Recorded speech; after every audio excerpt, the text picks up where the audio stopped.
Hi friends, welcome to smiley boy mom channel. நம்ம leave விட்டு ஊருக்கு வந்திருக்கோம். நேட்டிவில் பசங்க என்னெல்லாம் என்ஜாய் பண்ணுறாங்கன்றத டெய்லி விலாக் போட்டுட்ருக்கேன். அதில் இன்றைக்கி அம்மா வீட்டுக்கு கிளம்புறோம் திருவண்ணாமலையிலேருந்து. ஸோ பஸ்ஸில் தான் போனோம். லக்கேஜ் ஜாஸ்தியாக இருக்குது. நானும் குட்டீஸும் பஸ்ஸில் கிளம்புனோம். டேட்ஸ் எடுத்துகிட்டு போயிருந்தேன். டேட்ஸ் சாப்பிட்டுட்டே அவங்க வந்தாங்க. அப்படியே நாங்கள் வந்து பஸ்ஸில் போயிட்டு வீட்டுக்கு போயிட்டோம். அங்கே இட்லி செஞ்சுருந்தாங்க. பீட்ரூட் அல்வா பசங்களுக்காக அம்மா செஞ்சுருந்தாங்க. ஸோ முதல்ல பீட்ரூட் அல்வாவை காட்டாதீங்க, அப்புறம் ஸ்வீட் சாப்பிட்டாங்கன்னா இட்லி சாப்பிட மாட்டாங்க. முதல்ல இட்லியை சாப்பிட்டு வச்சுட்டு நான் அதுக்கப்புறம் ஊட்டிக்கிறேன் நல்லா சொல்லிட்டு இட்லி சாப்பிட்டு முடிச்சதும் பீட்ரூட் அல்வா நான் ஊட்டி. ஜெய்க்கு பிடிச்ச பீட்ரூட். ஜெய் சும்மா சொன்னவா? ஆமாண்டா, பிடிச்ச பீட்ரூட் சாப்பிடுங்க.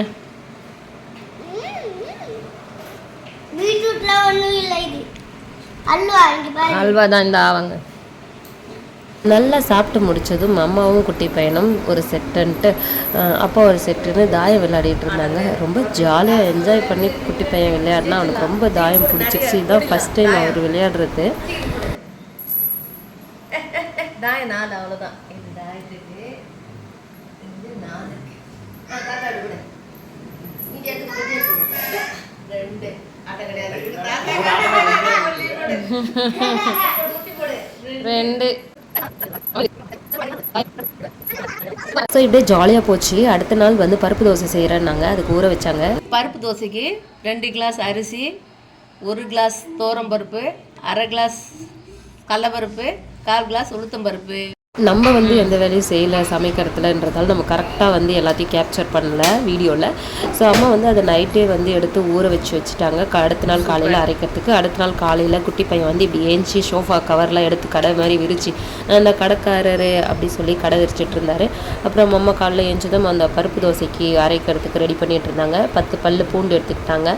காஞ்ச மிளகா ஒரு 15 காஞ்ச மிளகா எடுத்துக்கிட்டாங்க. சோம்பு ஒரு 2 ஸ்பூன் அளவுக்கு எடுத்துக்கிட்டாங்க. இது எல்லாத்தையும் தனியாக எடுத்து வச்சுருக்காங்க. இப்போ கிரைண்டர் ஆன் பண்ணி ஃபஸ்ட்டு இதை முதல்ல அரைச்சிக்கணும். ஏன்னா காஞ்ச மிளகா வந்து அரையாது. ஸோ அதை முதல்ல மசிச்சிட்டோன்னா ஈஸியாக இருக்கும். அதுக்கு கொஞ்சம் தேவையான அளவுக்கு தண்ணி ஊற்றி கிரைண்டர் ஆன் பண்ணிட்டாங்க. அந்த பூண்டு போட்டோம் இல்லையா, அதை கொஞ்சம் நசுக்கி போட்டால் கிரைண்டர் கொஞ்சம் ஈஸியாக அரைச்சிடும். ஏன்னா காஞ்ச மிளகா அரைக்கிறதுக்கு கொஞ்சம் கஷ்டப்படும். பூண்டு வந்து ஈஸியாக நீங்கள் மசிச்சு போட்டிங்கன்னா எல்லாம் சேர்த்து ஈஸியாக அரைச்சிடும். இதில் பசங்க ரொம்ப நாட்டி பண்ணிட்டு இருந்தாங்க. அதனால் நேற்று பிஸ்தா சாக்லேட் சாப்பிட்டாங்க. கொஞ்சம் அதில் எடுத்து வச்சுருந்த ஷெல்லாம் கொஞ்சம் இருந்தது. ஃபஸ்ட்லேருந்து அவங்க எனக்கு எடுத்து வச்சது. ஸோ அமக்கலம் பண்ணுறதால அந்த ஷெல் எடுத்து கொடுத்து இதில் வந்து வீடு மாதிரி பூ மாதிரிலாம் செய்யுங்க, டிசைன் பண்ணுங்கள் 2 பேரும் உட்காந்துன்னு நான் உட்கார வச்சு அவங்கள பண்ண வச்சுட்டேன். ஓகேவா? ஆளுக்கு ஒரு டிசைன் முடிங்க. பூ, வீடு கீழே இறக்கக்கூடாது. இறச்சா திரும்ப எப்படி விளையாடுவீங்க?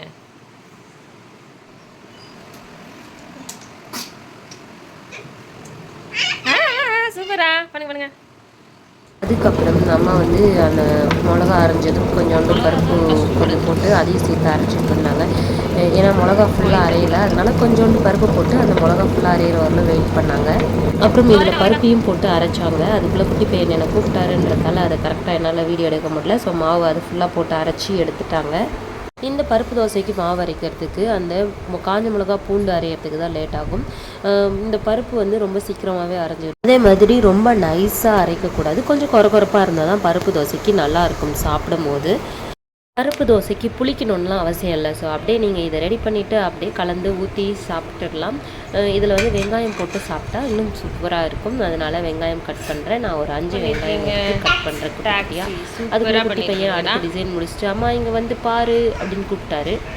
அதை பார்த்துட்டு வந்து கேப்பில் நம்ம வந்து வெங்காயத்தையும் கட் பண்ணிட்டோம். அதுக்குள்ளே திரும்பவும் கூப்பிட்டாரு. போய் பார்த்தா எழுதிட்டு இருந்தார் அந்த ஷெல்லை வச்சு. ஆனாலும் அவருக்கு இந்த க்ரியேட்டிவிட்டி தோணுன்னு நான் நினைக்கல. நல்ல க்ரியேட்டிவிட்டி அப்படின்னு நான் பாராட்டிட்டு வந்துட்டேன். அதுக்குள்ளே அம்மா வந்து எண்ணெய் வச்சு கடுகு சீரகம் போட்டு வெங்காயத்தையும் போட்டு கொஞ்சம் லைட்டாக வதக்கிட்டு அதில் கருவேப்பிலையும் ஆட் பண்ணிக்கிட்டாங்க. இந்த தாளிப்பு போட்டு தான் அந்த மாவில் சேர்த்து கலந்து நம்ம வந்து தோசை சுடுவாங்க அம்மா. இதுக்கு நாங்கள் இந்த தாளிப்பு போடுறதால அப்படியே வெறும்லேயே தோசையாகவே சாப்பிடுவோம். ஆனால் இன்றைக்கி அம்மா கொஞ்சம் தேங்காய் சட்னியும் அரைச்சாங்க. இதுக்கு மேலே நீங்கள் செஞ்சிட்ருங்க, நாங்கள் போய் கொஞ்சம் வாக் பண்ணிட்டு வரோன்ட்டு நாங்கள் வெளியே வந்துட்டோம். இங்கே பக்கத்துலேயே ஒரு குட்டி பார்க் இருக்குது. ஸோ அதில் ஊஞ்சல் மட்டும் இருக்கும். அதனால் பசங்களை கொஞ்சம் நேரம் ஊஞ்சல் ஆட விட்டு அப்படியே அங்கேருந்து வாக் பண்ணிவிட்டு நாங்கள் வீட்டுக்கு வந்தோம். பாப்பா கொஞ்சம் ஸ்லோவாக நடந்துட்டு இருந்தாங்க. குட்டி பையன் நில்லுடா பொறுமையாக போடா எல்லோரும் சேர்ந்து போகலான்னா கேட்கவே இல்லை. முன்னாடி குடுன்னு ஓடினாங்க. சரி வாங்க வண்டியிலே போயிடலான்னாலும் அதுக்கும் கேட்கல.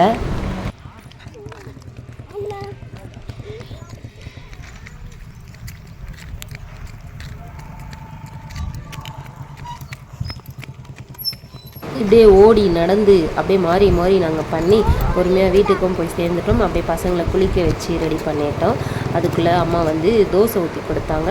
அம்மா தோசை ஊற்ற ஆரம்பிச்சிட்டாங்க. இட்லி தோசை தவா வச்சு அது நல்லா சூடானதும் அதில் மாவு எடுத்து இந்த மாதிரி ஊற்றிக்கிட்டாங்க.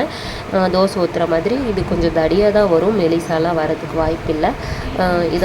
இதில் வந்து எண்ணெயை சுற்றி ஊற்றிட்டு ஒரு மூடி போட்டு மூடி சுட்டிங்கன்னா நல்லா வேகும், சீக்கிரமாகவும் வேகும். ஒரு பக்கம் மதியானத்துக்கும் குழம்பு வச்சுட்டு இருந்தாங்க. கத்திரிக்காய் போட்டு தேங்காயெலாம் ஊற்றி குழம்பு வச்சுட்டு இருந்தாங்க, புளிக்குழம்பு. ஸோ அந்த தோசை ஒரு பக்கம் வெந்ததும் திருப்பி போட்டு இன்னொரு பக்கம் வேகிறதுக்காக வெயிட் பண்ணி எடுத்து கொடுத்துட்டாங்க. செம்ம டேஸ்டியான பருப்பு தோசை ரெடி ஆயிடுச்சு. குட்டீஸும் ரொம்ப லைக் பண்ணி சாப்பிட்டாங்க. அப்புறமும் திரும்பவும் தாயம் விளையாடணும்னு குட்டி பையன் அடம் பண்ணி அவங்க தாத்தாவை உட்கார வச்சு விளையாடிட்டு இருந்தார். பாப்பாவும் குட்டி பையனும் தாத்தாவும் மட்டும் விளையாடிட்டு இருந்தாங்க.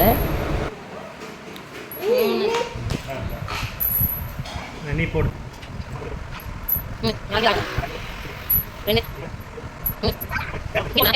அப்புறம் பசங்க நாங்கள் மதியம் சாப்பாடு ஊட்டி நல்லா தூங்க வச்சு ஈவினிங் வந்து பார்க் போனோம்னாங்க. அங்கே காந்தி பார்க்னு ஒரு இடம் இருக்குது, நல்லாயிருக்கும் பசங்க விளையாடுறதுக்கு. ஸோ அங்கே கூப்பிட்டு போயாச்சு. அங்கே போயிட்டு ஊஞ்சல் ஆடிக்கிட்டு ஸ்லைடு விளையாடிக்கிட்டு ரொம்ப என்ஜாய் பண்ணாங்க. அதை தான் வீடியோவில் காமிச்சிருக்கேன். எனக்கு இந்த பார்க்லேயே ரொம்ப பிடிச்சது இந்த டயர் இருக்கிறது தான். மேரிகோ ரவுண்ட் மாதிரியே இருக்கும். ஆனால் இந்த டயரில் உட்கார வச்சு சுற்றும் போது ஒரு மாதிரி வளைஞ்சு சுற்றும். பார்க்கறதுக்கு ஒரு இந்த தீம் பார்க்லலாம் இருக்கிற ரைட் மாதிரி கொஞ்சம் தோணும். ஏன்னா இது டிஃப்ரெண்ட்டாக ஒரு மாதிரி முன்னாடி பின்னாடியும் சுற்றியும் சுற்றும் அப்படின்ற மாதிரி ரொம்ப நல்லாயிருக்கும். அடுத்து இந்த வாத்து கொஞ்ச நேரம் சுற்றிட்டு நாங்கள் வாக்கிங் போயிட்டோம். இந்த இடத்துல ஒரு சின்ன குளம் மாதிரி இருக்கும், அதை சுற்றி அப்படியே வந்து நடக்கிறதுக்கு வழி பண்ணியிருப்பாங்க. நிறைய பேர் வந்து வாக்கிங் பண்ணுவாங்க. ஸோ ஒரு 6 மணிக்கு வந்தால் ரொம்பவே கூட்டமாக இருக்கும். அதனால நாங்கள் கொஞ்சம் முன்னாடியே வந்துட்டோம். வெயிலே இருக்குது பாருங்கள். நாங்கள் ஒரு 4:30க்கெலாம் வந்துட்டோம். அதனால தான் வெயில் அடிக்குது. பசங்களுக்கு ஒரே ஹாப்பி. பார்க் வந்ததில் அம்மா என்ன பிடி, தாத்தா என்ன பிடின்னு சொல்லிட்டு பிடிக்கிற விளையாட்டு விளையாடணும்னு ஓடிக்கிட்டு இருந்தாங்க.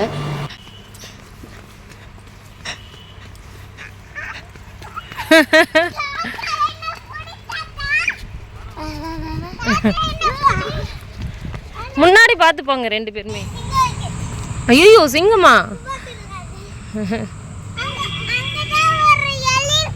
எலியா?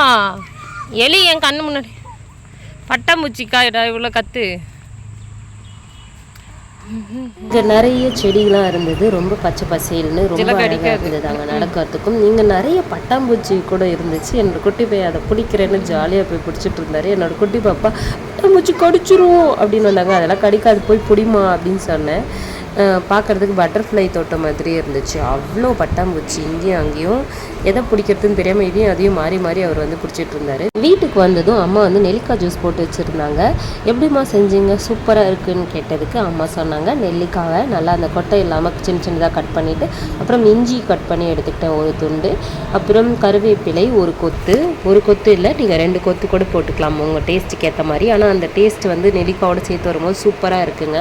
அப்புறம் மிளகு சேர்த்துக்கிட்டாங்களாம். இதெல்லாம் சேர்த்து அரைச்சி வடிகட்டிட்டாங்க. செம்ம டேஸ்ட்டாக இருக்குது. நீங்களும் செஞ்சு பாருங்கள், உடம்புக்கும் ரொம்ப நல்லது. என்னோடய குட்டீஸ்க்கு கொடுத்து பார்த்தா அவங்களுக்கு இது பிடிக்கல. ஸோ அவங்கள விட்டாச்சு, நாங்கள் மட்டும் குடிச்சிட்டோம். அவ்வளோதான் ஃப்ரெண்ட்ஸ், இந்த வீடியோவில் நான் சொன்னது உங்களுக்கு பிடிச்சிருந்துச்சுன்னா லைக் பண்ணுங்கள், ஷேர் பண்ணுங்கள், சப்ஸ்கிரைப் பண்ணுங்கள். தேங்க்ஸ் ஃபார் வாட்சிங்.